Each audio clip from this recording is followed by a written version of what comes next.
The council didn't deliberate. 7 elders in a half-circle around the central fire. The decision was already made, the discussion was theater, and everyone knew it. Drac sat at the center. One eye. 20 years of authority built on the simple logic that the strong survived and the weak were weight. He looked at me the way he looked at a cracked spear shaft. Not anger. Assessment. Kale sat behind my left leg. He'd known since morning when the summoning stone appeared outside our sleeping spot. He'd pressed close to me and hadn't moved all day. His dark eyes moved between my face and the circle of elders with the focused attention of a creature trying to read a situation that didn't have a clean shape yet. He was 2 years old. I'd pulled him from a dry riverbed with 3 wolves circling, small enough to carry in one arm, silent in a way that wasn't fear, it was calculation. Every person in the tribe had laughed the next morning. What kind of hunter risks himself for something that can't even fight? Drac spoke without looking up from the fire. The animal stays. We eat tonight. Weather. Fact. The world is cold. The animal stays. The knife was in my hand before he finished. Not raised, present. Flint. I'd napped myself over 3 evenings, sharper than anything the tribe's toolmaker produced. That was another thing they resented. No, I said. The fire crackled. Someone to my right drew breath. You didn't say no to the half-circle.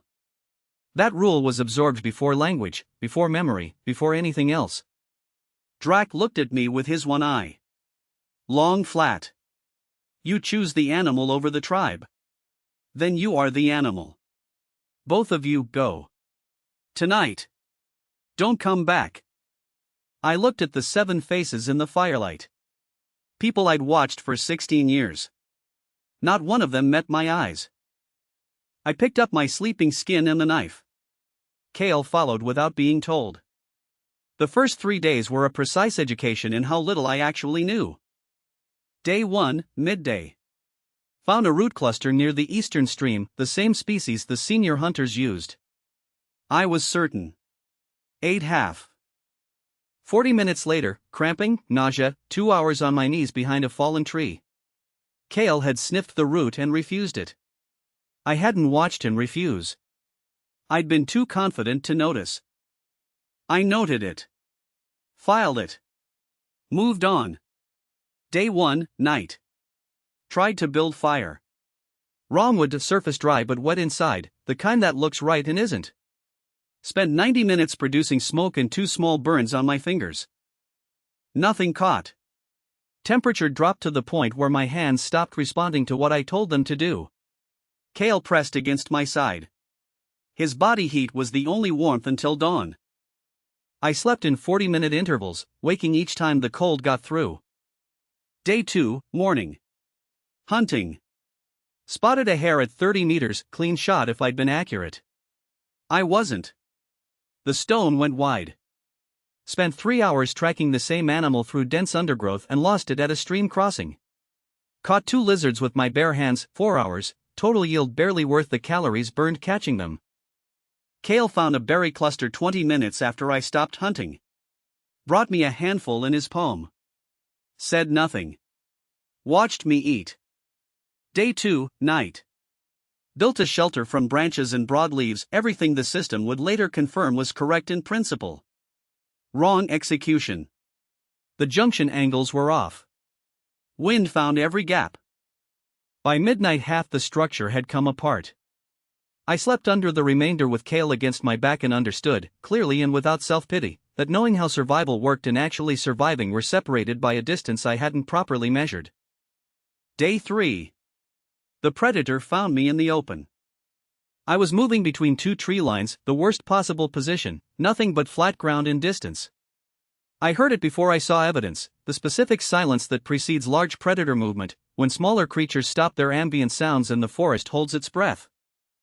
The granite split was 20 meters to my left.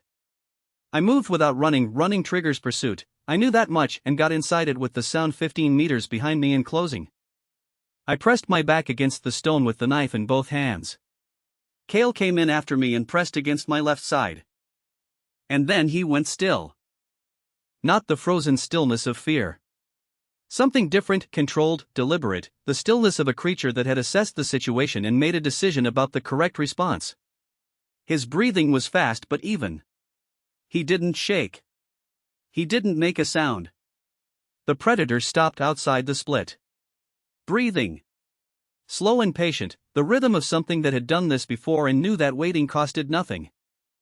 It circled once. Twice. My hands were shaking. Kale's weren't. I focused on his stillness. Matched my breathing to it. The shaking slowed. The predator circled a third time. Stopped. Breathed. Then nothing. 20 minutes after the last sound, I was still inside the split, knife up, not moving. Kale moved first. He slipped out of the split silently, no branch disturbed, no ground cover displaced, and made a slow circuit of the immediate area. I watched through the gap. He checked the downwind side. The approach route. The second tree line. Came back to the split entrance and sat down facing outward. Then he looked at me. One look. Steady. Clear. I understood it completely. He hadn't gone out because he was unafraid. He'd gone out because someone needed to check and he'd decided it was going to be him.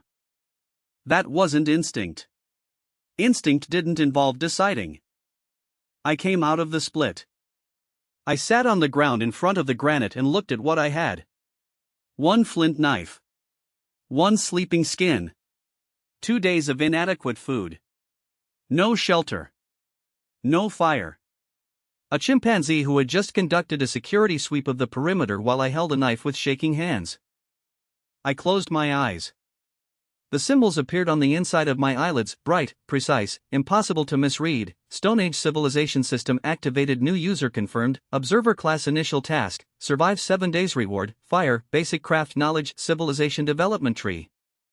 I opened my eyes. The symbols remained, transparent, overlaid on the granite wall. I looked at them for a long moment. Then I looked at Kale. He was watching my face with the focused attention he used when something about me changed.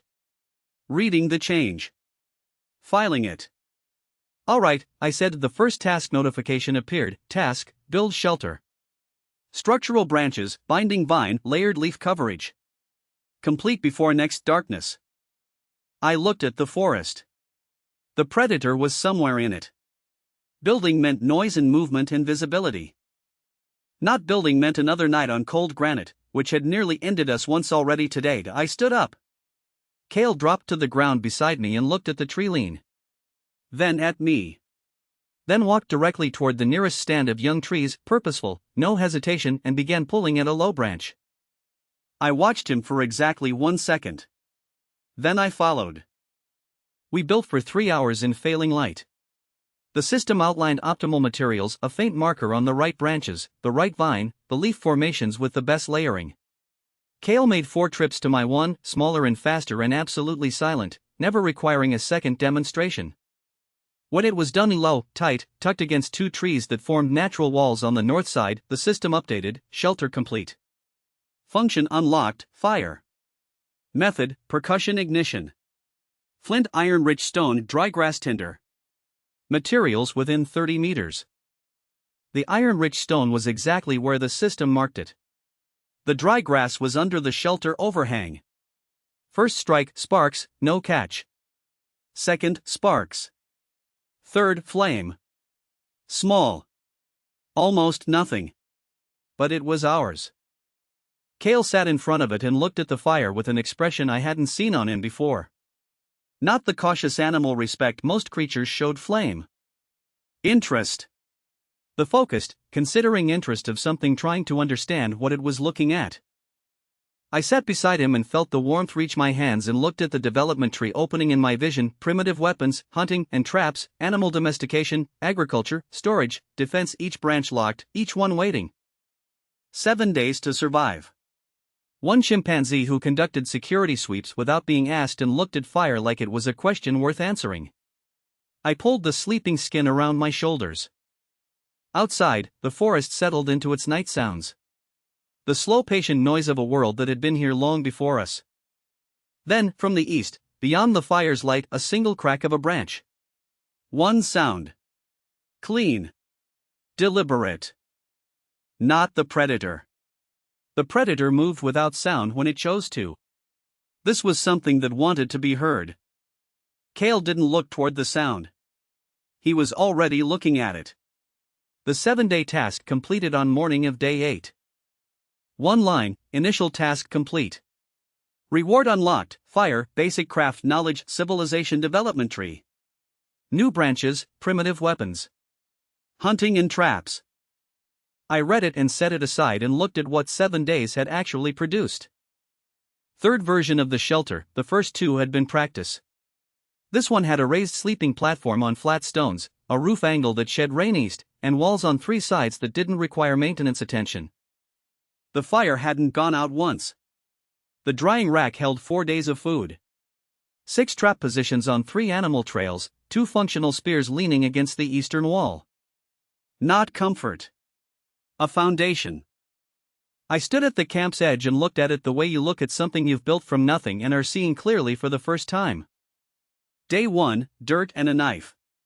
Day 8, platform, fire, rack, weapons, traps. The distance between those 2 things was 7 days of wrong decisions gradually becoming right ones. Kale was watching me from the shelter roof. He'd started sleeping up there on day 5, better sightlines, he'd determined on his own. Every morning he was already awake when I opened my eyes, already oriented toward whatever direction had produced sound during the night. The system noted it quietly, companion synchronization active. Evolution, stage 1/5. Behavioral adaptation, resource management, threat response, cooperative task execution. I looked at him on the roof and thought about the word synchronization. Like we were 2 instruments tuning to each other. I wasn't sure which of us was adjusting more. The primitive weapons branch took 3 attempts to produce something functional. First spear, shaft too heavy, point geometry wrong, shattered on the first test strike. System noted the failure without comment, shaft density excessive. Flaking angle suboptimal. Second attempt, better. Third, functional accurate at 20 meters, retrievable intact. The process cost 3 days and a significant redirect of foraging time, which meant the food ledger went negative before the weapon was useful. Everything had a cost. The system never let me forget that. The hunting and traps branch changed the arithmetic fundamentally. A properly set trap worked while I slept. Active hours could shift to construction. The food position stabilized at 4 days reserve, then 6, then 10. I kept the numbers on bark. Updated them every morning before anything else. Food, 10 days. Water, confirmed clean. Spears, 2, active traps, 6, shelter, adequate for light rain, requires reinforcement before heavy season. Numbers didn't lie and didn't comfort. They just told you where you stood. On day 11 I found the first sign. Trap number 3, the easternmost position, furthest from camp. The trap hadn't been triggered. It had been dismantled. Not broken, the components were set aside neatly, the trigger mechanism placed carefully on a flat rock. The way you'd set something down if you wanted to examine how it worked. An animal didn't do that. I stood over it for a long moment and looked at the surrounding ground. No clear footprints, whoever it was knew how to move without leaving obvious trace. But there was a compressed patch of vegetation 4 meters back, the kind left by something stationary for an extended period. Watching position. Someone had observed the trap before dismantling it. Studied it.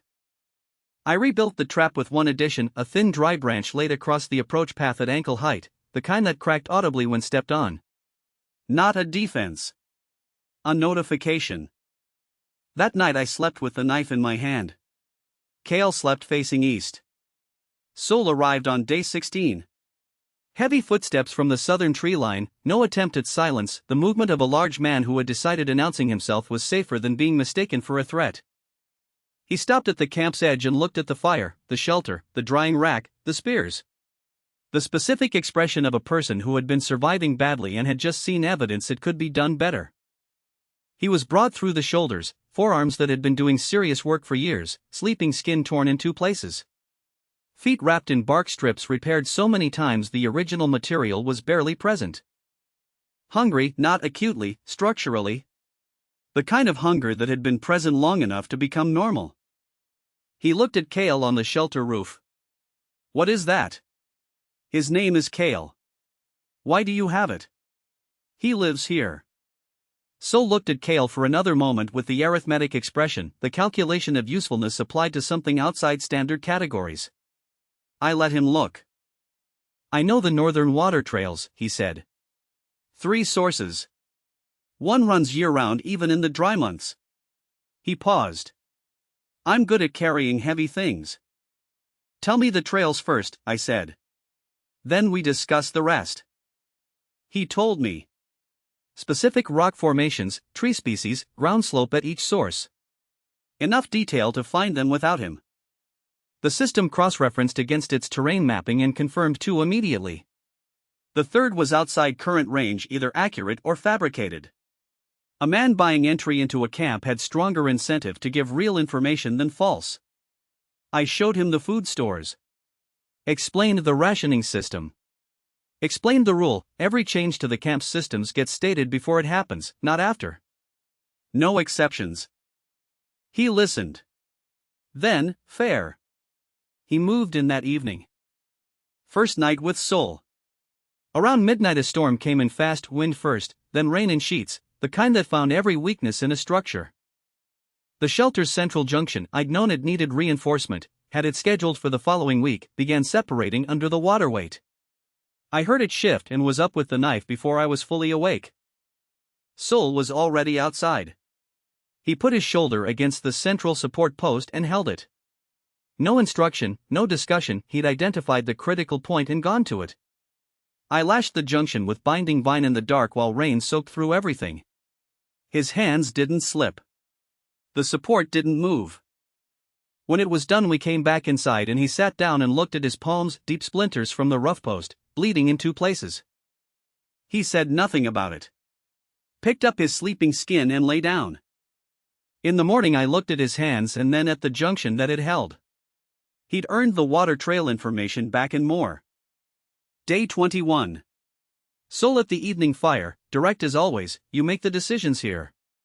What gets built, what gets changed, how food gets split.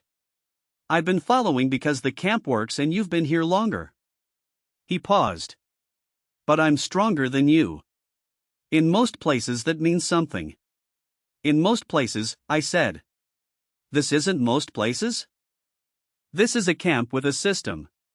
The system runs on competence, not on who can lift more. I looked at the fire between us. You built the northern wall section.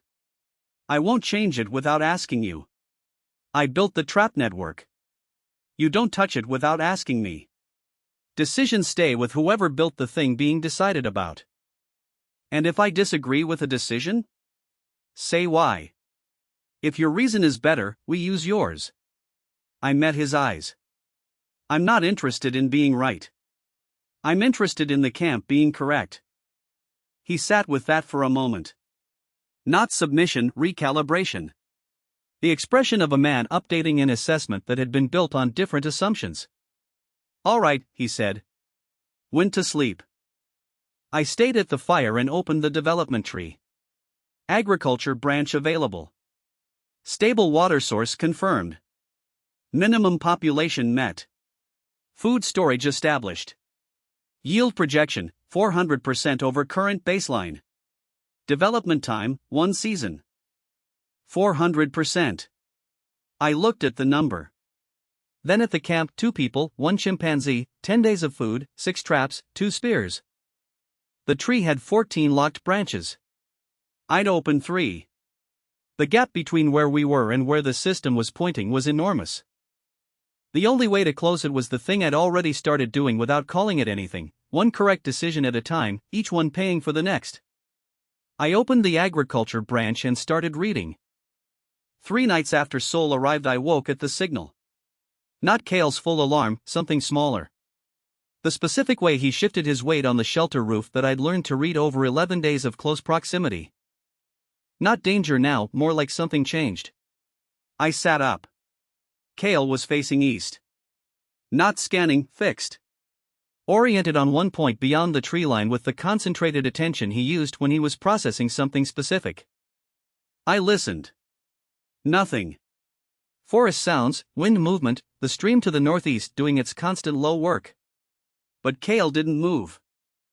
I picked up the spear and sat at the shelter entrance and watched the eastern tree line with him until dawn came and the birds started and the forest shifted back into its daylight rhythms. He came down from the roof when the light was full. Looked at me once. Went to check the traps. I went to check trap number 3. Intact. Untouched. But 4 meters back, the watching position, the vegetation was freshly compressed. Last night. Someone had been there while we sat at the fire. Not the same person as before, or the same person more confident.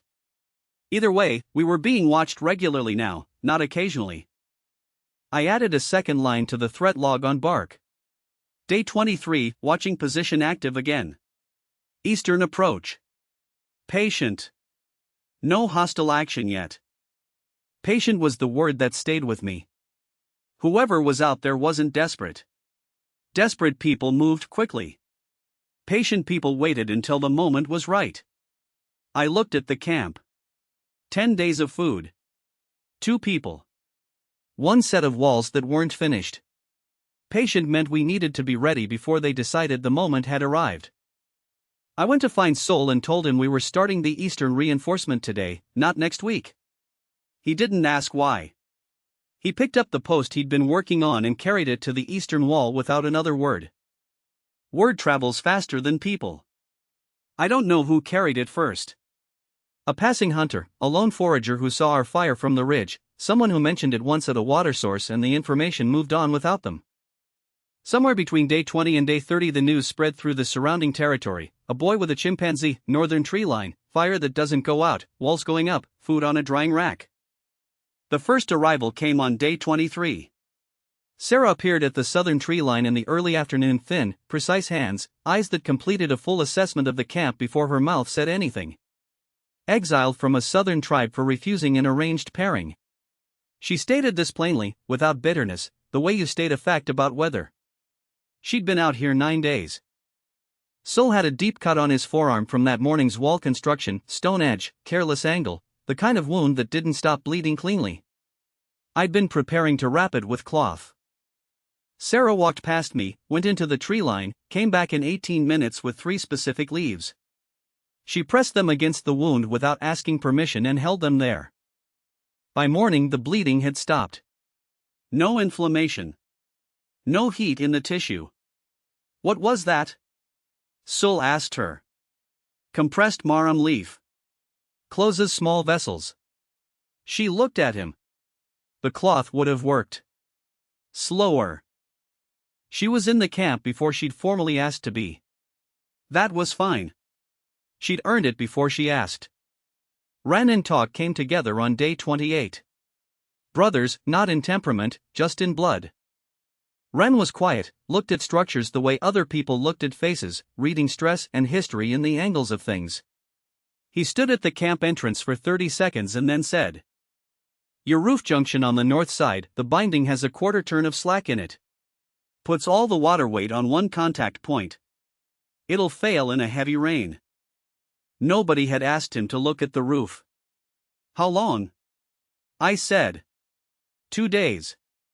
Maybe 3 if it stays dry. It rained on day 30. The junction held. Ren had fixed it the previous morning without being asked about that either, just went and did it while I was running the trap circuit. Talk was the opposite of his brother in almost every way, loud, restless, talked constantly, couldn't sit still for more than 10 minutes. But he had something I hadn't encountered before, a memory for terrain that was almost architectural. He'd walked through the camp's surrounding territory exactly once, the day after arriving. A week later I tested him, asked him to describe the approach to the eastern water source without looking at any map. He described it in detail that matched the physical reality within 2 meters at every point. How? I asked. He shrugged. I just see it. Like it's still there. The system updated, population 5, division of labor unlocked. Agriculture stage 1 available. Scout Network branch now accessible. 5 people. 1 month ago it had been 2 people and a fire in a granite split. I looked at the development tree expanding in my vision and understood that the acceleration wasn't linear. Each new person didn't just add their individual capacity, they multiplied what was already there. Ren's construction knowledge made Soul's strength twice as effective. Talk's terrain memory made my trap network 3 times wider. Sarah's medicine meant injuries stopped being potential catastrophes. The system had a word for this: division of labor. I had a simpler word: leverage. The camp changed shape with 5 people working it. Ren redesigned the shelter extension without being asked, not replacing what existed, extending it, adding 2 sleeping sections with a shared roofline that channeled rain to a collection barrel he'd built from bark and clay. His first week of work produced more usable structure than my first 2 weeks had. Sarah cultivated a small medicinal corner beside the food store's 7 plant species she'd identified within foraging range, kept alive in prepared soil, labeled on bark strips in her precise notation. She wrote a treatment guide. 3 pages of bark. Talk memorized it in 2 days because Talk memorized everything he read once.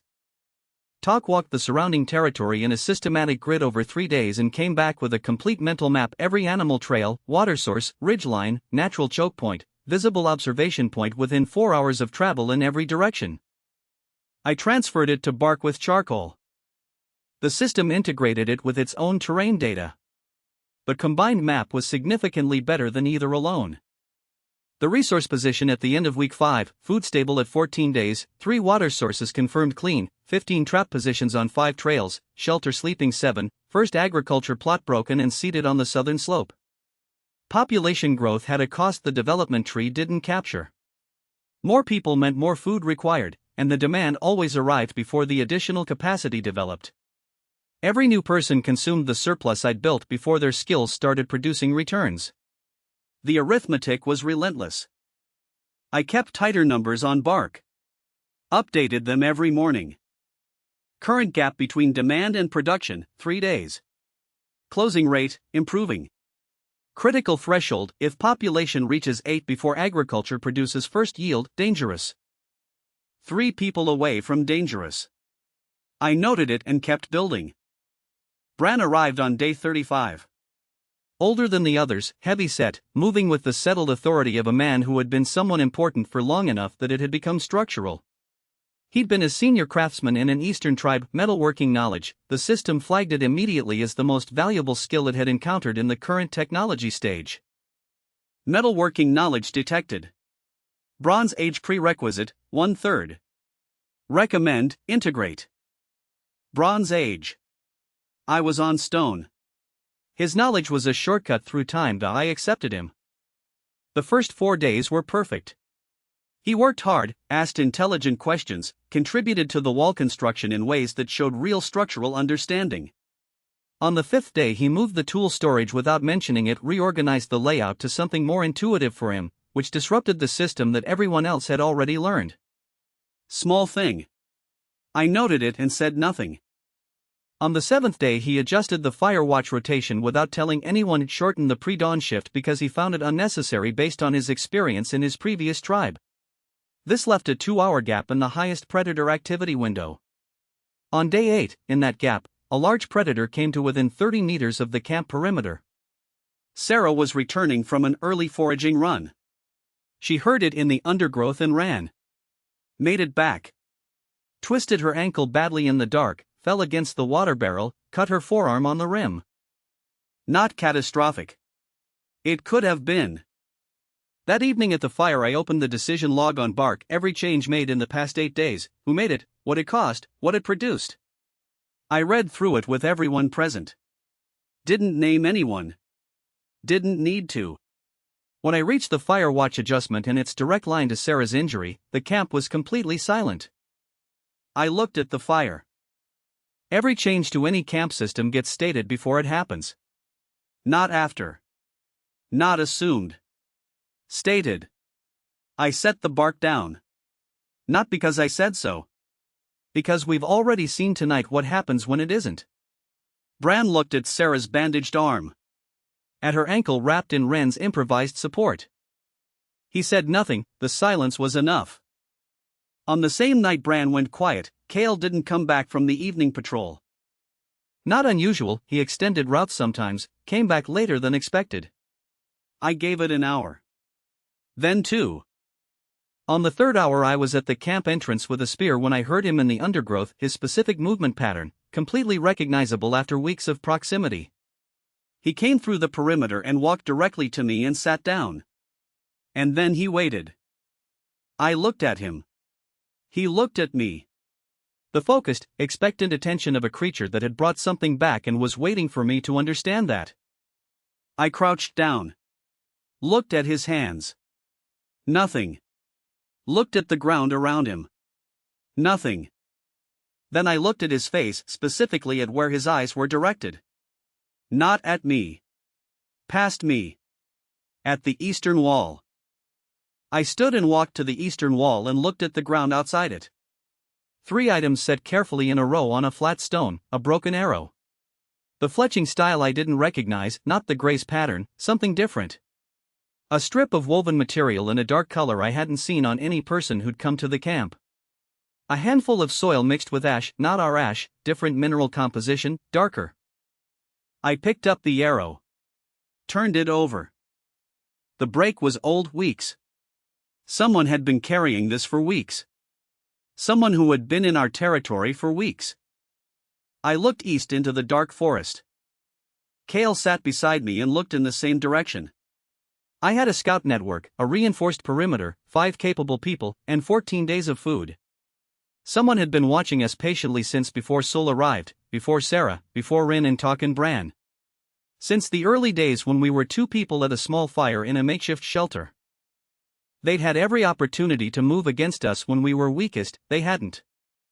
Which meant they were either waiting for something specific, or they were evaluating us for something other than a target. Both possibilities required the same response: be ready before they decided. I put the 3 items in the threat log pouch and went to wake Talk. The raid came on the night of day 44. No warning from the perimeter, or rather the warning came from Kale, flat palm hard on my chest in the dark, and I was up with the spear before I was fully awake. Not his standard alarm pattern. Faster. More pressure. Now. Outside. Multiple. 6 of them from the south, the Greys. Talk had heard of them, a tribe from the southern ridge who'd been watching our growth with the anxiety of neighbors watching someone else's surplus increase while their own decreased. They moved fast, no attempt at silence once committed. Not trying to kill, trying to take. The food stores, the tools, the drying rack. Things that took 40 days to build and could be carried away in 20 minutes. 2 reached the storage section. Sol was already there. He hit the first one with his shoulder, full weight, no weapon, the impact of a large man who had decided that was sufficient. The second one he caught with the flat of a construction post. Both went down. Both stayed down. The remaining 4 stopped. In the moment of their hesitation I stepped into the firelight with the spear. Ron appeared at my left. Talk at my right.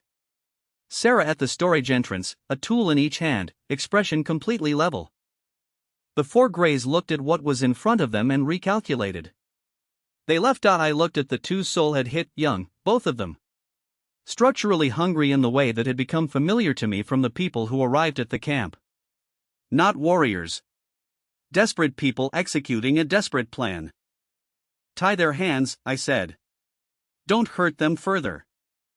Sol looked at me. Didn't argue. Did it. In the morning I untied them and gave each of them a full day's food before they left. They stood at the camp entrance with the food in their hands and looked at the walls and the people inside them and the general evidence of what had been built here, and their expressions moved through several things I recognized. I waited until they were gone. Then turned to the camp. The Greys know what we have now. They came with 6 and left with nothing, and 2 of them had to be carried out. I looked at the walls. Next time it won't be 6. Then we need more walls, Sol said. We need information before we need walls, I said. Walls stop what you can see coming. I want to know what's moving before it arrives. I looked at Talk. He understood immediately. The Scout Network branch opened and I handed it to the only person whose mind was built exactly for it. The cost arrived 3 days after the raid. The ambush cleanup, tracking the Greys' retreat route to confirm they'd left the territory and hadn't circled back, had gone 2 kilometers south before the situation changed. Or had been running point. First person who'd come to the camp voluntarily, before Sol, before anyone. A quiet man, mid-20s, whose specific skill was moving through dense undergrowth without sound. He'd arrived on day 14 with nothing but the clothes on his back and had never once asked for anything beyond the standard terms. The Grey who'd looped back was positioned at the trail junction. Single arrow. Poor shot, panicked, not aimed, but at that distance poor was enough. We carried or back. I buried him at the eastern wall the same evening. No ceremony, I didn't know what ceremony was right and I wasn't going to invent one that wasn't. I cut his name into the wall post with the flint knife and stood there for a moment looking at it. The camp was quiet behind me. Then Sul came and stood beside me. Then Sarah. Then Ren, Talk, Bran. Nobody spoke. They stood there until I turned around, and then they went back to work. That was the right thing. I noted it. I went to the bark ledger and added a line under the resource counts, not numbers this time. Just the name, and the date, and 2 words. Came willingly. The system updated that night. Scout network active. Early warning radius, 2 kilometers. Detection probability, 78% for groups of 3 or more. Companion integration recommended. New threat vector, organized observation from northeast. Pattern consistent, patient, non-aggressive. Duration of observation, estimated 3 to 4 weeks. Group size, unknown. 3 to 4 weeks. Since before Sarah arrived. Since the camp was 3 people and a set of incomplete walls. Patient. Organized. Non-aggressive. I looked at the 3 items from Kale's report still sitting in the threat pouch, the broken arrow, the dark woven strip, the ash-mixed soil, and understood that whatever was watching from the northeast was not the Greys and not any tribe I'd received information about. Something else had been watching this camp grow from the beginning. And it still hadn't moved. They came on the morning of day 61. Kale had been restless the previous evening, not the sharp alarm pattern, something slower. He'd taken the bark map from its position, set it on the ground in front of me, pressed one finger to the southern approach trail. Held it there. Looked at me with the focused, deliberate attention he used when the information was important but not urgent. Not danger. Something else coming. I doubled the morning watch anyway. They appeared at the southern tree line at mid-morning, 8 of them, moving in the open. Hands visible. No weapons raised. The specific body language of people who understood that being seen before arrival was the nonverbal language of we are not a threat today and had chosen it deliberately. I recognized the way the man at the front carried his weight before I could see his face. Forward onto the balls of his feet. 20 years of watching that walk across a tribal compound. Drac stopped 10 meters from the gate. Behind him, 7 people from my birth tribe. I recognized 4. The others were younger children when I'd left, adults now, carrying the specific hollowed leanness of people who had been hungry long enough for it to become their normal shape. Drax 1 I moved across the camp. The walls. The 6 fire sources. The people at the perimeter who had appeared without panic when the watch called. The agriculture plot visible on the southern slope. He set down the bundle he was carrying, dried meat, 2 tools, a prepared skin, and straightened. We need help, he said. I made them wait. Not from cruelty. From information. I walked the full perimeter while they stood at the gate and ran a complete assessment. Nutrition, critical but not acute, they could negotiate. Weapons, basic tools only. Positioning, no aggression. Behind me I could hear Sul's breathing, the measured, controlled patience of a man holding himself back from a strong opinion.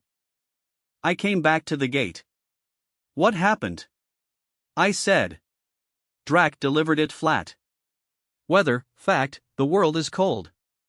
The Reds pressed from the north. Took 2 hunting grounds and the eastern grain stores. Then the season turned early. Hunt failed for 3 weeks. A pause. We lost 4 people. How many remain? 23. 23. The tribe had been 31 when I left. I looked at him. At his one eye, steady. At the jaw set in the specific way of a man who had practiced dignity for decades and was now holding it intact while asking the boy he'd exiled to keep his people alive. I felt something move in my chest. Identified it. Set it aside. Come in, I said. Eat. Then we talk. I fed them before the negotiation. Not generosity, function. Hungry people negotiated from desperation, and desperation made bad agreements that collapsed under implementation. I needed Drac thinking clearly, not gratefully. Sarah managed the portions with the efficiency she brought to everything medical, enough to restore function, not enough to create obligation. She caught my eye once across the fire. Small nod. They're workable. While Drac's people ate, I sat with Sol and talk at the eastern wall. Sol didn't wait, they left you to die. Yes. And now we feed them. We feed them so they can think straight enough to give us something worth having. I spread the bark map between us. Northern Trail access. Their hunters have been walking that ridge for 2 generations. We've had a scout blind spot in the northeast for 3 weeks, the same direction as the organized observation pattern. Their knowledge closes it. Sol looked at the map. The logic worked and he knew it. He didn't like it, which was separate from knowing it. How many workers? Talk asked. 15. 30 days on the outer wall. The wall needs it. 15 people is what I can feed without crashing the reserve, and anything above that number I'm paying for without getting proportional return. Drac will push for more, Talk said. Drac can push. The negotiation at the central fire. Late afternoon. Full camp present on both sides, witnesses, which meant the agreement was harder to revise unilaterally afterward. I stated terms first. No preamble. 15 workers, 30 days, outer wall construction. Northern Trail mapping to the ridge and 3 passes beyond, delivered in 10 days. 6 hunters on joint expeditions under our coordination for 1 full season. In exchange, working rations during the construction period. Shelter inside the outer perimeter. Full access to our medical knowledge. Drac listened without moving. You're offering survival rations, he said. For labor and knowledge that would take you months to develop alone. I'm offering food, shelter, and medicine your tribe doesn't have. You're offering labor and knowledge I need. The exchange is fair. You could offer more. I could. I'm not going to. The fire between us. The circle of people. Drac's jaw working slightly, the calculation tell I'd catalogued in childhood and never forgotten. The trail mapping, he said. 4 of my best hunters gone for 10 days while we're already short. Your people eat from our stores during that period.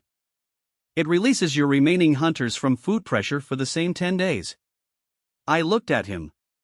You've already done this calculation. It works. 18 workers, he said. Not 15. 15. I don't have enough productive work to justify 18, and I won't feed people who aren't producing. 16. Final. 15. If the wall requires more after 30 days, we renegotiate at that point with current numbers. Silence. Drac looked at the camp. The walls. The carved governance rules on the eastern post. The drying rack full. The medicinal garden. Everything that represented 60 days of decisions made correctly under pressure. 15 workers, he said. The trails in 10 days. 6 hunters for the season. He picked up the gift bundle from the ground and placed it between us. And these. Not as payment. As acknowledgement. I looked at the bundle. Then I picked it up and handed it to Sarah without examining the contents. Accepted, I said. That evening Drac found me at the eastern perimeter alone. He stood beside me and looked at the outer wall going up in the fading light. Said nothing for a while. Sol directing the placement, 3 of Drac's workers already integrated into the crew without friction, the sound of construction continuing past dark for the first time. I didn't know you would become this, he said. I looked at the wall. You knew, I said. That's why you exiled me. He said nothing. You saw someone building things differently and decided that was a threat to how you built things. You were right that it was a threat. I paused. You were wrong about what to do with it. Drax stood with that. The silence of a man who had been powerful for a long time encountering a true thing that power couldn't revise. Then he walked back to the fire. I stayed at the perimeter and ran the resource calculation. Current population under direct support, 9. Partial support during construction, 23 additional. Food reserve required for 30-day period, minimum 17 days. Current reserve, 12. 5-day gap. Sarah, I called. She appeared from the medicinal corner immediately. She'd been nearby, which meant she'd been listening, which was fine. The agriculture plot. If we push the irrigation channel and pull the first yield early, how much volume do we lose? About 40%. 8 days early. Is 60% of full yield enough to close a 5-day food gap for 32 people over 30 days? She ran it. Nodded once. Then we pull early. Tell Rin the irrigation channel needs extending to the second plot tomorrow morning. She went to find Rin. I watched the wall going up in the last of the light and felt the 5-day gap close in the arithmetic and felt something else opening in its place, a different kind of pressure, quieter, from a direction I hadn't been watching carefully enough. The northeast. The patient observer. Drax trail mappers were leaving in the morning for the northern ridge. Whatever was watching from the northeast had been there for 3 to 4 weeks. Patient, organized, non-aggressive. And Kale had been conducting independent northeast patrols for 6 days running. Coming back each time with nothing I could categorize. No items. No indicators. Just Kale returning from the northeast, sitting down, and looking at me with the expression he used when he had processed something he wasn't sure I had the framework to receive yet. I opened the bark map and looked at the northeast quadrant. Empty. No data. The system's blind spot for the entire season. In the morning, when Drax hunters left for the northern trails, I was going to ask Talk to take his first independent scout run northeast. I was fairly certain Kale had already gone. The personal cost arrived after dark. Among the 8 from Drax tribe was a woman named Marate. She'd been 12 when I was exiled. I remembered her because she'd been the only person in the entire tribe who hadn't watched the exile proceeding. She'd looked at the ground. At the time I'd read it as indifference. Now, with more experience reading people under pressure, I understood it had been the opposite. She was an adult now.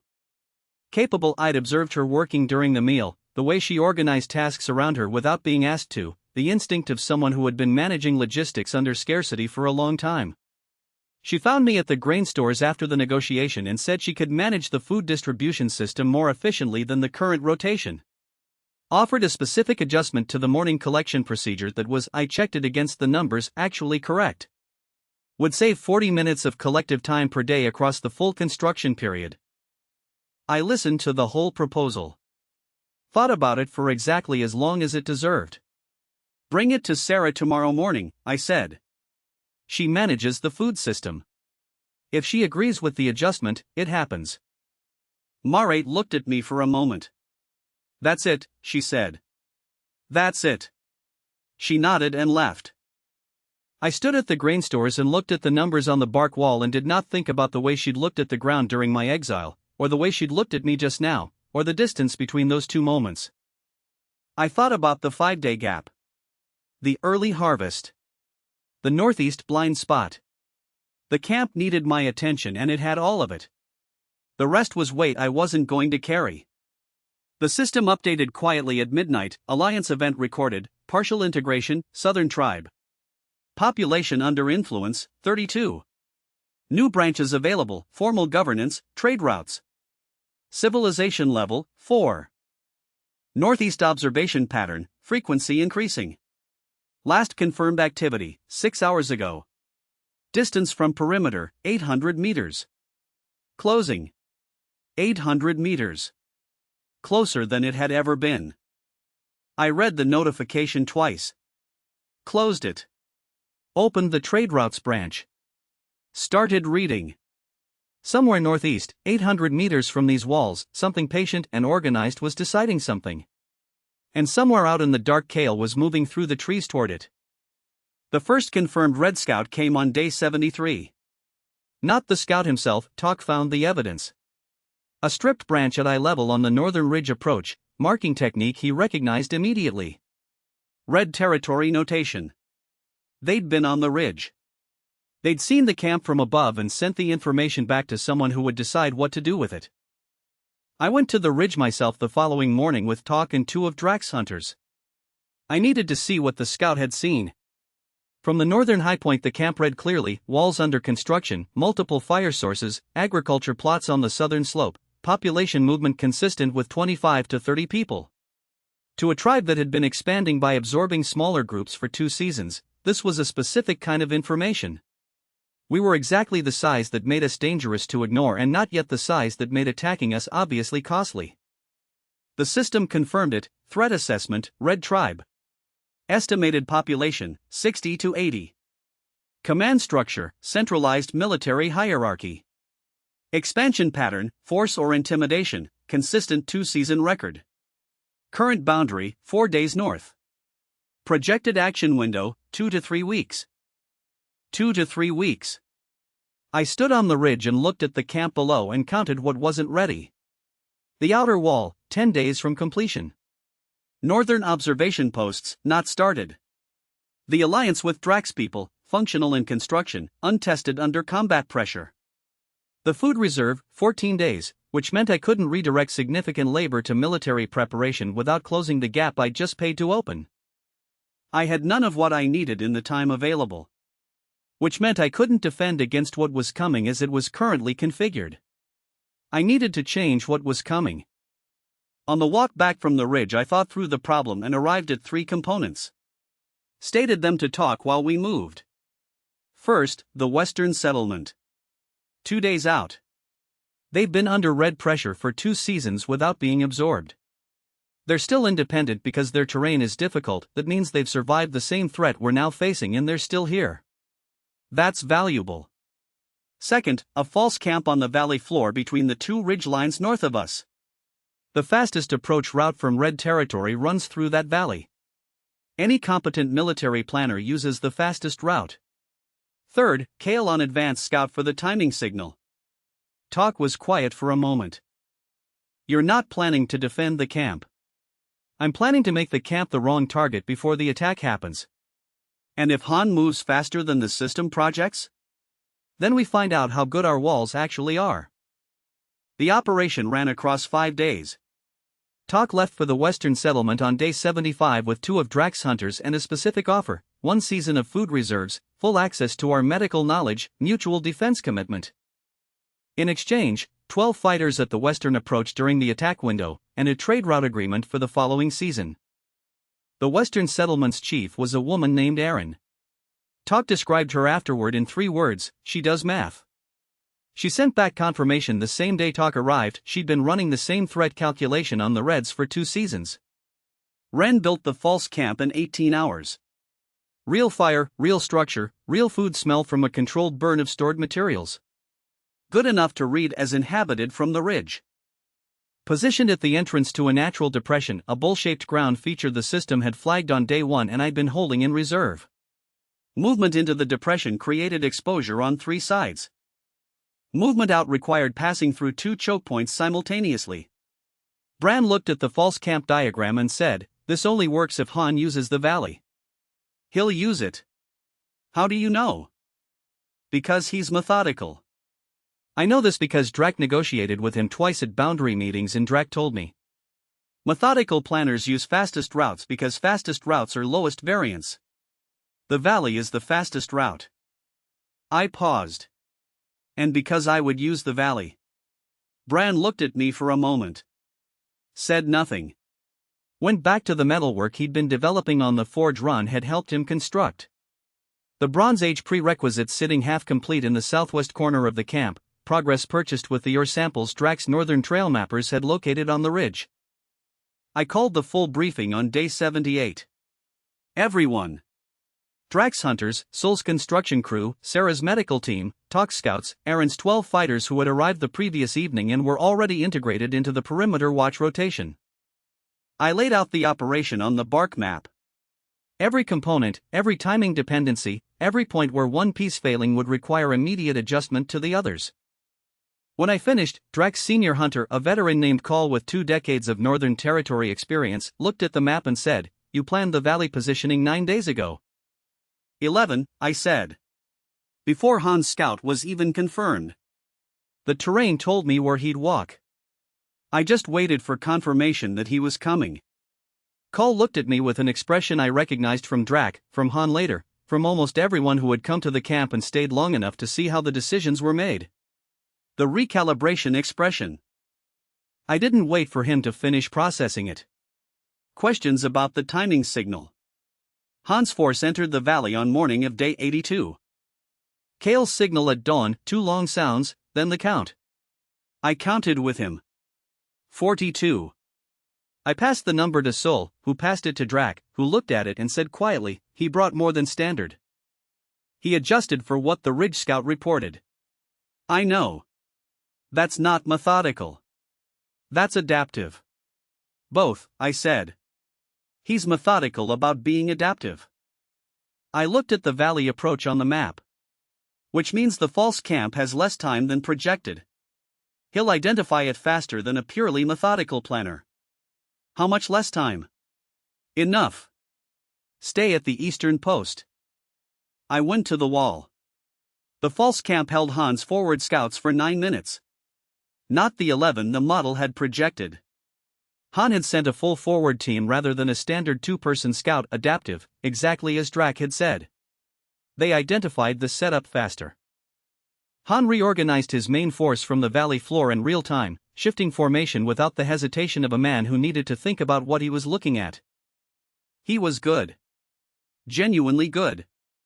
I noted it without pleasure. He didn't panic. He pulled his force back into the valley's center position and reorganized defensive formation, good choke point awareness, using the terrain correctly. In 60 seconds he turned a compromised approach into a defensible hold. That was the moment Aaron's fighters appeared on the western ridge. 12 people on the high ground above the valley. Not charging, positioned. The tactical reality shifted completely in under 10 seconds. Han's force was between our walls to the south, the depression choke points on 2 sides, and a ridge position above him to the west that he hadn't modeled for. He had 3 options. He assessed all 3 in approximately the time it took me to walk to the gate and open it. He held. I stood in the gate opening. 42 fighters on the valley floor. Aaron's people above. Sol and 20 others visible on the walls behind me, positioned in calm. Han stepped forward from his group alone. Compact. Balanced. Moving with the economy of someone who had never wasted emotion. He stopped at speaking distance and looked at me with the assessing focus of a man who had prepared thoroughly for a confrontation and was now recalculating because the thing in front of him wasn't what the preparation had assumed. "You built the false camp," he said. "Yes." "How long have you known we were coming?" 11 days. He absorbed this. His eyes moved to the walls, to the ridge, back to me. The same recalibration sequence, compressed into a faster version. "You could have run," he said. "I live here," I said. He looked at the gate I was standing in. At the valley floor he was standing on. "Come out from behind your walls," he said. "Show your strength without them." I looked at him. At his 42 fighters. At the choke points at both ends of the valley behind him. "I'm standing in my gate," I said. "You're standing in my trap." A pause. Which of us is showing strength? The valley was quiet. Han looked at the choke points. Looked at the ridge. Looked at me standing in the gate of a camp that had known he was coming for 11 days and had chosen to meet him in the open with a prepared position. Something shifted in his expression. Not defeat. Not anger. Recognition. I offered terms before he could decide that pride required him to attack. "Your people are hungry." It wasn't a guess. The system had flagged nutritional indicators in the visible fighters, the specific leanness that I'd learned to read in every person who had come to this camp with something to offer and nothing left to lose. Expansion by absorption was a resource strategy. Resource strategies failed when the territory ran out of easy targets. What are you offering? Hans said. Trade. Your northern hunting knowledge and/or deposit locations for access to our food surplus and agriculture techniques. Seasonal exchange, reviewed annually. No territory changes. No tribute. No subordination. I looked at him directly. You leave today with more than you arrived with. Your people eat this winter. And if I say no? I looked at the valley. At the choke points. At Aaron on the ridge. Then we find out how the next hour goes, I said. And whoever is still standing rebuilds afterward. Hans stood with the calculation. 42 fighters. Unknown defensive capacity behind those walls. A ridge position he hadn't accounted for. A leader who had known he was coming for 11 days and had built a trap instead of a defense. One season, he said. We assess at the end. One season, I agreed. He left with his 42 fighters and a confirmed agreement and the knowledge I was certain he was processing this on the walk north, that he had been maneuvered into a favorable outcome and hadn't seen it coming. That was intentional. A man who felt beaten made a poor long-term ally. A man who felt he'd made a sound decision under pressure made a better one. I watched them go and then went to find Sul. He was at the eastern gate. Sitting against the wall with his legs out in front of him and the look of a man who had been running on something other than strength. The wound from the Grey Raid.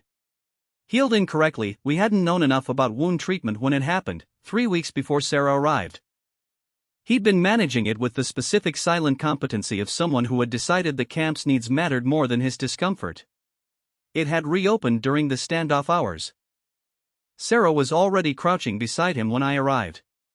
She looked up at me and her expression said, treatable, but this has been wrong for a long time and he knew it. I sat down next to Sul on the ground. Why didn't you say anything? I said. He looked at me with the expression he used when a question had an obvious answer he was deciding whether to state. Because you needed the eastern gate held. I sat with that. Sarah fixes this properly, I said. Then you're off construction rotation for 10 days. The outer wall will be there in 10 days. You held the gate. That's recorded. I looked at him. Now let her work. Fair, he said. I stood and walked to the center of the camp and stood there for a moment and looked at everything that was still standing. Walls intact. Food stores intact. No casualties. One reopened wound that had been silently wrong for 30 days because one man had decided the gate mattered more than his own body. The system counted victories. It didn't count what victories cost. That night, 2 notifications. Threat event resolved, Red Tribe. Outcome, Provisional Trade Alliance. New branches, intertribal trade, diplomacy. Civilization level, 5, population under influence, 74. I read it and set it aside and opened the second one. Companion evolution, stage 4/5. Cognitive level, exceeds standard species parameters by unclassified margin. Autonomous strategic behavior confirmed.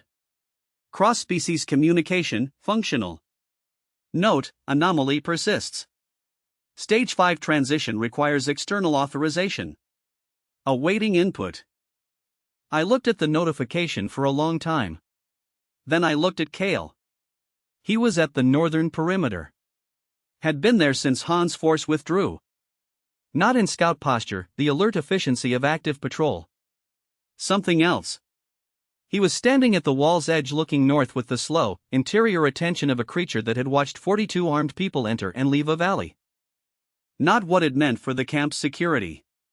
What it meant. I walked to the northern wall and stood beside him. He didn't look at me.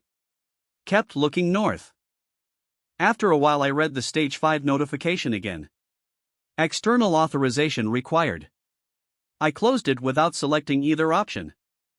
I needed to understand what I was choosing before I chose it.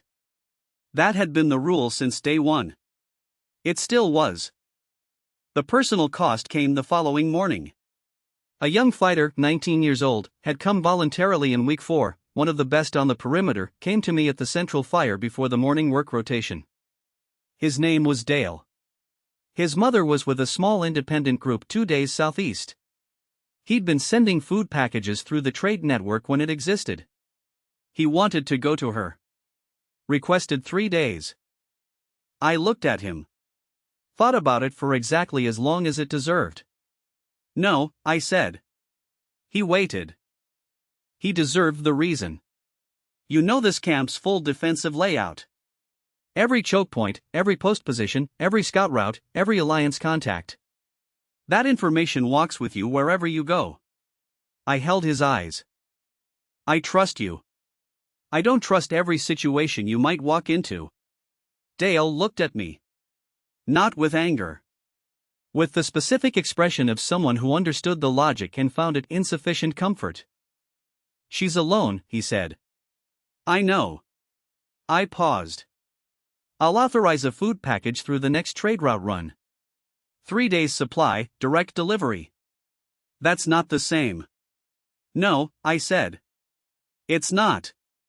He stood there for a moment. Then nodded and walked to his wall post. I watched him go and didn't move for a while. Then I went to find Sarah and asked her to add Dale's mother's group to the humanitarian supply list. It was the right call. It was also a call that cost something real, and I wasn't going to pretend otherwise. I wrote it in the decision log that evening. Not the resource calculus. Just, Dale asked to go home. I said no. The camp is safer for it. He is not. The camp remembered what it cost. That was still the most important thing I kept building. Northeast observation pattern, last recorded activity 38 hours ago. Position, not detected. Status, unknown. 38 hours of silence from the direction that had been watching us for weeks. Either they'd withdrawn. Or they'd stopped being observable. I looked northeast and then at Kale, who was still at the northern wall, still looking at something I didn't have access to yet. Awaiting input. The Stage 5 notification sat in the interface untouched. I had enough to think about tonight. Tomorrow I would think about it. 9 days. The notification had been sitting in the interface for 9 days and I hadn't opened it. Not avoidance, the same rule I'd applied to every significant decision since day one. Don't choose until you understand what you're choosing. The word anomaly in Stage 4's notation required observation before intervention. So I observed. Day 1 after the Han standoff, Kale modified his patrol circuit without being asked. Extended the northeastern arc by 40%, added 2 new observation points I hadn't designated. I checked them on the bark map. Both were optimal, better sightlines than my own network, covering exactly the blind spots the Scout Network branch had flagged as unresolved. Day 3, Bran had a construction problem with the Bronze Age forge, a load-bearing joint geometry that was defeating him. He'd been working on it for 2 days without solution. I came to the forge corner in the morning to find Kale there, sitting in front of the problem joint, looking at it with the focused spatial attention ring used when he was reading structural stress. An hour later Bran arrived, looked at the joint, looked at Kale, looked at the joint again. Then picked up his tools and made a specific adjustment that resolved the problem. He didn't say anything about Kale being there. He just fixed the joint. Day 5, the young Scout or his son, the boy I'd been calling Scout internally since he arrived, whose name I still hadn't formally asked, came to me and said Kale had spent the previous afternoon teaching him 2 new route variations for the northeastern approach. Not demonstrating. Teaching. Sequential, patient, correcting errors, waiting for the right execution before moving to the next element. He did this on his own? I asked. I didn't ask him, the boy said. He came and got me. Day 7, I woke at the 3rd hour to find Kale at the bark map table. His finger moved slowly along the northeastern trail line. Not the patrol routes. The observation cluster, the area where the patient watcher had been positioned for weeks before going silent 38 hours after Han's withdrawal. He traced it for 11 minutes. Then placed the map exactly as he'd found it and returned to his sleeping position. He didn't know I was watching. He did it because it needed doing. Day 9, I gave him a direct route assignment for the Southern Approach Standard, one I'd used dozens of times before. He looked at me for a moment longer than usual. Then came back with the route information plus an unprompted assessment of a new structural weakness in the southern perimeter that the original route didn't pass near. He'd modified the route to cover it. Not the route I'd assigned. The route that was more useful. I sat with all of it for a long time that evening. Stage 4, cognitive level exceeds standard species parameters. Anomaly confirmed. Autonomous strategic behavior observed. Stage 5, consequences beyond current modeling capacity. I understood what the system was telling me and I understood what it wasn't saying. I found Sarah at the medicinal garden in the late afternoon. She was labeling new bark strips, 7 species now. The garden had doubled since the spring planting, and she didn't stop working when I sat down beside her. That was one of the things I valued about Sarah. She could hold a full conversation without breaking her hands away from work that needed doing. I described the 9 days of observation. Just the events, no interpretation. The patrol modification. The forge joint. The route teaching. The map table at midnight. She listened without interrupting. Finished labeling a strip. Set it down. He's not performing any of this, she said. What do you mean? Animals perform behaviors for reward. Food, approval, safety. The performance has a direction towards something being sought. She picked up the next strip and held it without writing. What you're describing has no direction. The map table at midnight, there was no reward available. You were asleep. He did it because it needed doing. Not for me, I said. Not for anyone. Because it needed doing. She set the strip down. Those are different things. The first is loyalty. The second is something else. I looked at the medicinal garden. At the 7 species she'd cultivated from a foraging range, grown and labeled and turned into a system that kept people alive. The Stage 5 notification has 2 paths, I said. Tool, cognitive growth stops at current level. Maximum operational utility. Predictable. Path, unlimited development, autonomous, consequences beyond the system's modeling capacity. Beyond the system's modeling capacity, she repeated.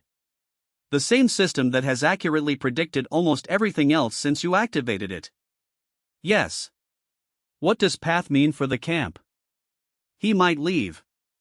He might develop beyond anything I can communicate with. He might make decisions that affect the camp in ways I haven't accounted for. I paused. He might become something that doesn't need me. Sarah looked at me with the clinical attention of a diagnostician who had just identified the actual condition beneath the reported symptoms. That's what it means for the camp, she said. What does it mean for him? I didn't answer immediately. She waited. Tool means I put a ceiling on something that's been moving upward since day 1, I said. Path means I don't know. The system doesn't know. Nobody knows. And stopping it, Sarah said carefully, doesn't preserve what you have. It preserves the shape of what you have. The thing inside the shape keeps pressing against the ceiling. I looked at the garden. You've already decided, she said. I've almost decided, I said. There's a difference. She picked up her bark strip and resumed writing. That evening Kale stopped sitting with me at the fire. Not dramatically, he just wasn't there. His sleeping position was occupied, his patrol circuits were running on schedule, his work in the camp continued with the same precise efficiency. But the evenings, the habitual proximity at the central fire that had been continuous since the dry riverbed, were absent. Day 10, same. He was in the camp, present, functional, excellent. Not there. Day 11, I was at the eastern wall after the evening meal when I heard Sarah's voice from across the compound. He's waiting, she said. She wasn't talking to me, but she was saying it where I'd hear it. I looked at Kale across the compound. He was at the northern perimeter. Facing away. I walked to him. He didn't turn when I approached. Kept looking north. I stood beside him and looked at the same direction. The camp behind us, fire, voices, the end-of-day inventory running, Ren and Bran in the forge corner, talk scouts returning from the evening circuit. 89 people in various stages of the routines that had become automatic over 3 months. The sound of a functional place that knew what it was doing. I thought about the dry riverbed. Small enough to carry in one arm. 3 wolves. His heartbeat against my chest the whole walk back. The tribe had asked, what kind of hunter risks himself for something that can't even fight? The kind who ended up standing at a wall inside a civilization that hadn't existed 3 months ago, next to something that was conducting independent strategic analysis at midnight and teaching route variations to scouts it had decided needed teaching. I opened the Stage 5 notification. 2 paths. I read both completely. Tool, cognitive growth halted. Maximum utility preserved. Predictable development curve. The system could track him. I could model him. He would stay exactly as he was, exceptional, present, growing no further. A ceiling on something that had never asked for a ceiling and wouldn't understand why it was there. Path, unlimited development. Autonomous. Consequences beyond current modeling capacity. He might leave. He might become unreachable. He might become something that looked at me from across a compound with no accumulated weight in the look because the weight had somewhere larger to go. I looked at both options and understood clearly, finally, what was holding me back. Not concern for the camp. The camp was the explanation I'd been using. The real thing was simpler and older than any of this. I didn't want to be left again. The tribe had left me. Every person I'd found since had arrived at my gate, chosen to come here, chosen to stay. Even Drac had come back. The one consistent in my life since the exile was that I was the place people arrived at. Kale leaving, Kale becoming something that outgrew the need for this place, for me, was the only loss that had no strategic response. I understood that clearly. Then I understood something else. What I was considering, keeping him bounded by tool, keeping him knowable, keeping him present, was exactly what had been done to me. Someone had seen something developing and decided it was a threat to the existing structure and put a ceiling on it. I had walked out of that ceiling. I selected path. The system updated immediately. Companion evolution, stage 5/5 initiated. Process, active. Duration, indeterminate. Note, monitoring capacity limited beyond current threshold. This entry is the final system notation for this individual. Final. The system was telling me it couldn't track what comes next. Whatever Kale was becoming existed outside the categories it had been built to measure. I closed the notification. Kale turned and looked at me. Not the alert animal attention of the early weeks. Not even the strategic focus of stage 4. The look with accumulated weight, 2 people and a granite split and 3 wolves in 90 days of building something from nothing, compressed into one moment of eye contact. He put his hand on my shoulder. Flat palm. Steady pressure. 1 second. 2. Then he took it back. He looked east. He left through the northern gate 2 hours after midnight. I heard the latch, the specific mechanism I designed, which required knowing how it worked to operate from outside. He'd watched me install it on day 40 and had tested it twice afterward. He lifted it precisely, without sound, and went through. I was awake. I didn't call him back. I lay in the dark and listened to the camp's night sounds and understood that this was what I'd chosen and it was correct, and it still cost something I didn't have a number for. Soul had been watching from the sleeping section. He came to me in the morning, moving carefully, the wound 3/4 healed, the slight gait of a man whose body was reminding him it had been through something. "You let him go," he said. He laughed. "Those are different things. You could have stopped him. He's been building towards something since day 1. I looked at the northern gate. You stop a thing building towards something and you don't get the thing or the direction. You get something frozen in place. Soul was quiet for a long time. And if he doesn't come back? Then he went where he needed to go. Soul stood with this in the way he stood with things that didn't fit his operational categories, patient, working it from multiple angles, deciding how to file it. He never answered. Just went to the wall. The boy came to me at the morning fire 3 days after Kale left. I finally asked his name. Or, he said. I looked at him. My father named me for the first person who came here willingly, he said. He said that mattered. I looked at the eastern wall. At the name carved in the post on day 47. At the names that had accumulated beside it, not all deaths, mostly records. The investment register of a place that had decided what it built was worth marking. It mattered, I said. He looked at me for a moment. Kale taught me all the northeastern routes 3 weeks ago, he said. Every variation. Like he knew he was going somewhere. I didn't say anything. Will he come back? Or asked. I don't know, I said honestly. He nodded with the specific acceptance of someone who had learned that honest uncertainty was more useful than comfortable fiction. He went to run the northeastern circuit. On the 4th night the system generated a notification I hadn't triggered, stage 5 process, active. Subject located 9 kilometers northeast. Behavioral pattern, contact. Status, autonomous. This is the final tracking notification. Subsequent movements will not be logged. Contact. Not exploratory. Contact. 9 kilometers northeast. The direction the patient observer had been watching from. The direction Kale had been looking at for weeks before the Han standoff. The direction the system had flagged as blind spot for the entire season. I read the word contact 4 times. He hadn't gone exploring. He'd gone to something specific. Something he'd known about, had been tracking, preparing for, deciding about before I'd selected path, before I'd understood what the eastern direction meant, possibly before I'd noticed him looking at it. I looked at the northeastern trail on the bark map. At the empty quadrant. At the 3 items still in the threat pouch: broken arrow, dark woven strip, ash mixed soil, from the night he'd conducted the unauthorized raid assessment and brought me evidence I couldn't identify. The items weren't from the Greys. They were from whoever was northeast.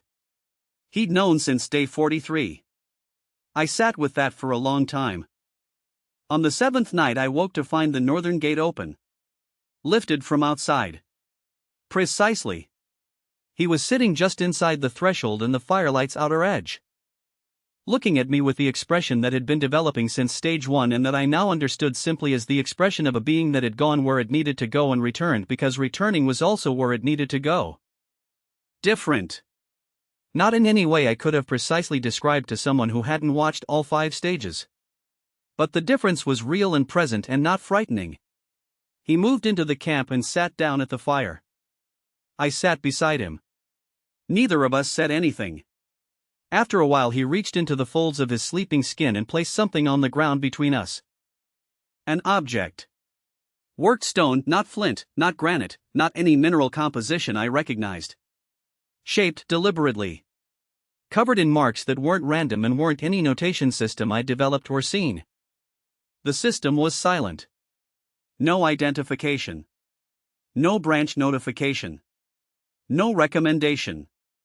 First time since day 1 that the system had looked at something and produced nothing. I picked up the object and turned it over in the firelight. Kale watched me examine it with the patient, certain attention of a being that had already processed what this was and was waiting for me to arrive at the same understanding on my own terms. I set it down carefully. Looked east. The notification came at midnight: unknown civilization detected. Distance, 14 days east. Development level, unknown. Intent, unknown. Recommend, assessment before contact. Then immediately a second line, the format different from any previous system entry, as if generated by a different process entirely. Note, companion has been in contact with this civilization. Duration, estimated 6 weeks. Nature of contact, unknown. 6 weeks. Since before the Han standoff. Since before stage 5. Since before I'd noticed him looking east with the slow interior attention of a creature processing information from a source I didn't have access to. He'd been in contact with an unknown civilization for 6 weeks and had said nothing. Or rather, had said everything he could. The broken arrow. The dark woven strip. The ash mixed soil. The Northeastern Patrols. 11 minutes at the map table. Teaching were the northeastern routes 3 weeks before leaving. He hadn't been withholding information. He'd been giving it to me in the only language available between us, as fast as I was capable of receiving it. I looked at the worked stone object between us on the ground. Then I looked at Kale. He was already looking east. Patient. Certain. The look of a being that had been carrying something large for 6 weeks and had now set it down in front of me and was waiting to see what I'd do with it. You knew, I said. He looked at me. The accumulated weight. Not confirmation. Not denial. Now you know too. I picked up the bark map and opened the Eastern Approach branch and started planning. 14 days. The system couldn't tell me what was there. Kale had been there and come back. That was the only information I needed to start. Part 7, The Council. The Stone. The Edge of the Known World. 1 full season. The system's summary appeared without being requested, the morning after Kale returned. I read it at the eastern wall while the camp moved through its routines around me, the specific organized sound of a place that knew its own rhythms. Civilization Summary, Season 1 complete. Population under direct governance, 89. Population under influence, 210. Technology level, 23/100. Active alliances, 3 of food security, stable, 31-day reserve. Infrastructure, permanent walls, 6 structures, 2 agriculture plots, 1 medicinal garden, stout network 12 kilometers radius. Civilization level, 7, Bronze Age prerequisites, 1/3 complete. Next threshold, or source confirmed, fuel capacity upgraded. I read it twice. Set it aside. Looked at the actual camp. The numbers were correct. They weren't the point. The point was Ren directing 3 workers on the forge extension without looking up from the joint he was cutting. Sarah at the medicinal garden pulling the morning yield with the focused efficiency of someone who had built a system and trusted it. Talk at the Northern Gate briefing 2 scouts on the route variations or had filed the previous evening, Kale's routes, now running through the camp's institutional knowledge without requiring Kale to be present for them to function. The camp had learned to carry its own weight. That was the most important thing the numbers couldn't measure. Han arrived on day 91. Personally. No delegates, no advance notice, he appeared at the southern approach with 6 people and no weapons beyond personal tools, which was the same configuration I'd used when I walked into negotiations I intended to take seriously. I let him walk the perimeter without escort. The same thing Aaron had done. The assessment pattern of leaders who didn't make decisions about places from descriptions. He stopped at the eastern wall's carved governance record. Looked at it for a long time. The council structure, the decision protocol, the monthly population count in precise notation. You write down your decisions, he said. So they can't be revised by whoever remembers them most conveniently, I said. Han looked at the carved record. Then at the camp. Then at me. The trade agreement, he said. My people ate this winter. So did mine. You knew they would. You offered the agreement from a position of certainty. He paused. I want to understand how.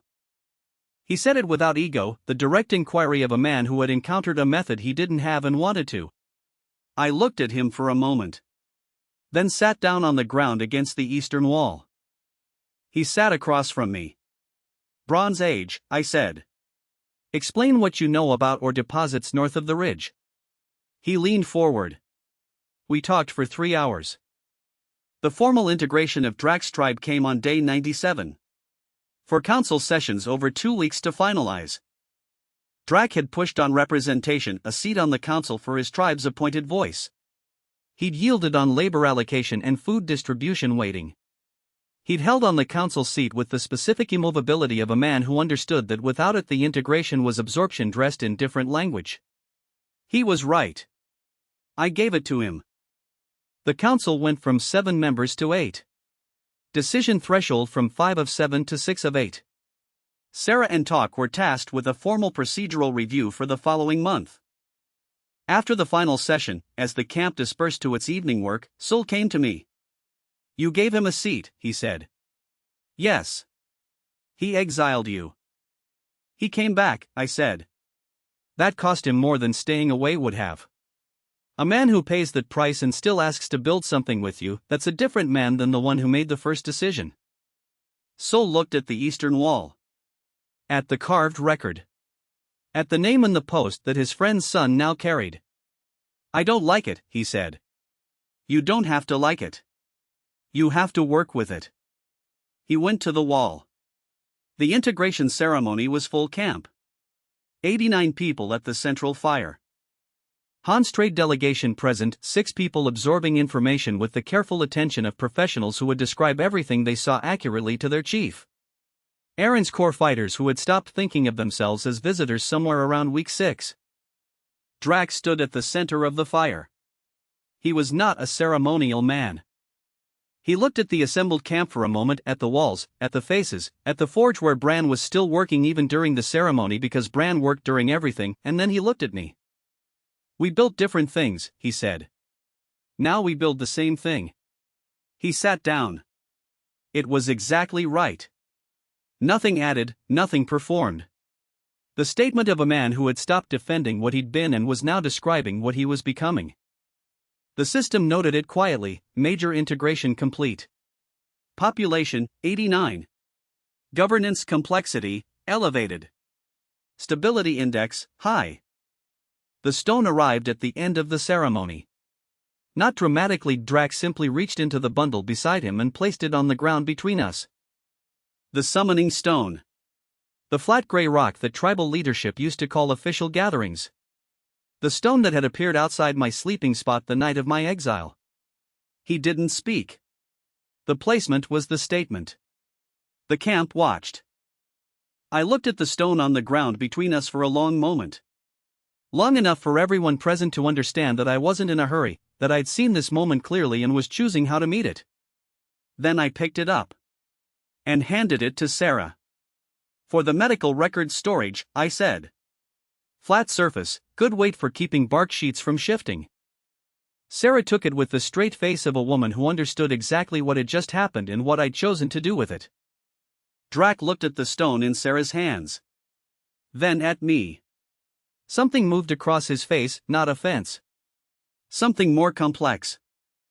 The expression of a man watching a gesture of dominance converted into a gesture of function by someone who didn't need the symbol because they already had the thing the symbol represented. He nodded once. Afterward, the boy found me. I knew his name now. Or named for the man carved in the eastern post, the first to come willingly, the one the camp still remembered by keeping what he'd built running. He stood beside me at the fire after the crowd had dispersed. My father told me about you, he said.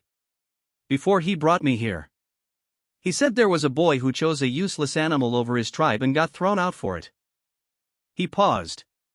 But you didn't choose the animal over the tribe, or said. You chose correctly. And the tribe spent 60 days catching up to the decision. I looked at him. 16 years old. Running Kale's northeastern routes with the precision of someone who had been taught by something that didn't make errors in terrain. Briefing scouts twice his age because he'd been taught by the best route planner the camp had produced. What's the northeastern circuit showing? I asked. Nothing new since Kale came back. The old observation positions are cold. He paused. But there's a trail. East-northeast. Not animal, too consistent, wrong spacing. Used recently. How recently? 2 days. Maybe 3. I looked east. File it, I said. Full detail. Tonight. He went immediately. No further questions. The specific efficiency of someone who understood that file it tonight meant the information was going somewhere that mattered. The council meeting the following morning was the last formal action of the season. 7 present. Drax representative was a hunter named Call, the same veteran who had noted my 11-day forward planning before the Han standoff. He sat in the new seat with the quiet authority of a man who had been doing important work for decades and didn't need a seat to know it but appreciated the formal acknowledgement of what had always been true. 3 items. First, Bronze Age timeline. Bran presented the forge progress. 1 prerequisite complete metalworking knowledge integrated in functional. 2 remaining, ore source confirmed, fuel capacity upgraded. The ore was accessible through Han's northern knowledge, now part of the trade agreement. Fuel capacity required a controlled burn of the eastern deadwood section and a charcoal production process Bran had been developing for 6 weeks. Timeline, 8 weeks to Bronze Age threshold if the ore transfer agreement was formalized. Formalize it, I said. Draft the terms and bring it to next session. Second, governance review. Sarah and Talk had completed the procedural assessment. For adjustments to the council decision protocol, minor, specific, all of them improvements. Presented clearly, discussed briefly, adopted unanimously. This was what governance looked like when it was functioning correctly, not theater, not authority performance, just the continuous maintenance of a system by people who understood what the system was for. Third, Eastern approach. I placed the worked stone object in the center of the council. Everyone looked at it. Kale brought this from the northeast, I said. The system can't identify the material or the notation. 14 days east, there is a civilization of unknown size and unknown intent. The northeastern trailer filed last night shows recent use 2 to 3 days ago. Whatever is out there is not static. The council was quiet. Han's trade delegation was not present for this session. That was intentional. Aaron leaned forward and looked at the object without touching it. The marks, regular spacing, consistent depth. This wasn't decorative. It was meant to convey something. Yes, I said. To Kale specifically, or to whoever Kale brought it to? I looked at her. I don't know yet. Cole looked at the object and then at me. What do you want from this council? Authorization to begin the Eastern assessment. 2-person scout, 14-day radius, observation only. No contact, no engagement. I looked around the table. We don't move towards something we don't understand. But we don't wait until it moves toward us either. Who goes? Sol asked. Talk. And or. Talk didn't react. He'd known since the moment I said Eastern assessment, the kind of man who had already prepared for the conversation before it started. Or was not in the council session. He was on the northeastern circuit. He'd find out when he returned. 6 of 8 voted in favor. Drax representative abstained, not opposition, procedural caution from a man whose tribe had spent 2 seasons being pushed by unknown forces. Bran voted against, too many resources committed to Bronze Age to redirect attention east. Both positions were reasonable. 6 was enough. 2 weeks, I said.